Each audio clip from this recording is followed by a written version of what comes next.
Greetings, Wyslouch here. Today's quick tip is introduce different intervals into your scale practice. What do I mean? We're used to playing scales up and down.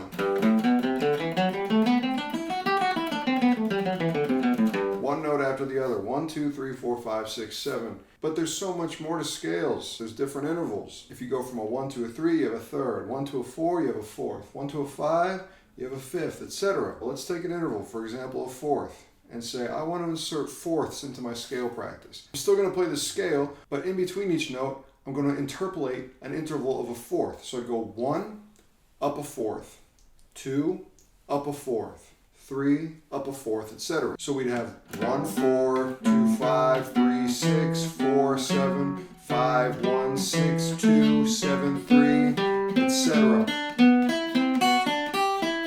Cool, going down, we interpolate a fourth down. So go 1, interpolate a fourth down to the fifth, 7, interpolate a fourth down to the fourth, 6, 3, 5, 2, 4, 1, etc.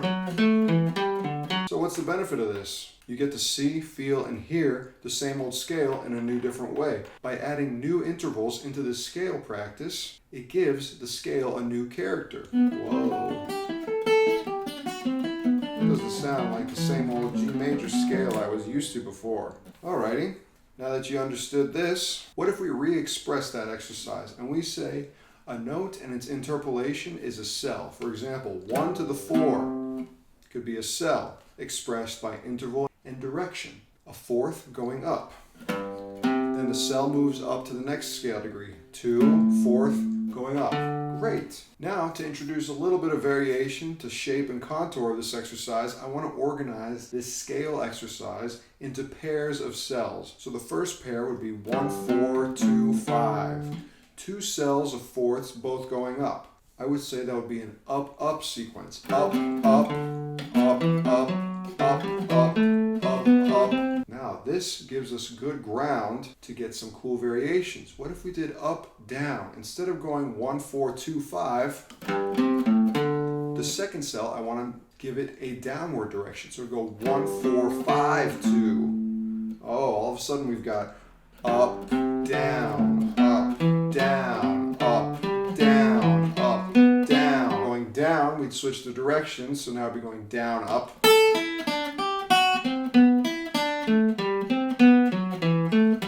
Whoa. Not your grandmother's G major scale anymore, is it? So I hope this gives you a good foundation on how you could come up with your own cool variations when you're practicing scales. So it certainly helps me to do this in a structured way. Otherwise, it doesn't come naturally to me. It doesn't come intuitively. I have to work at it. But then I always have to remind myself to go and put it into musical examples. Sometimes it feels a little artificial, but at least I kind of start seeing how these musical shapes can maybe one day integrate into my innate sensibilities. I exist in the old-time music and bluegrass world a lot, so a lot of times those end up being my musical examples that I try to apply these ideas to. So maybe I take a fiddle tune, like the Golden Slippers, and I could say, okay, let's play the first A as a melody. The second A we could do as an improvisation, trying to use these new interval shapes. The first B as a melody, and the second B, new interval shapes. Sometimes it's good to keep the parameters really limited, because if you're like me, the infinite possibilities, while exciting, can also be extremely crippling. The Golden Slippers. 1, 2, a buckle mash.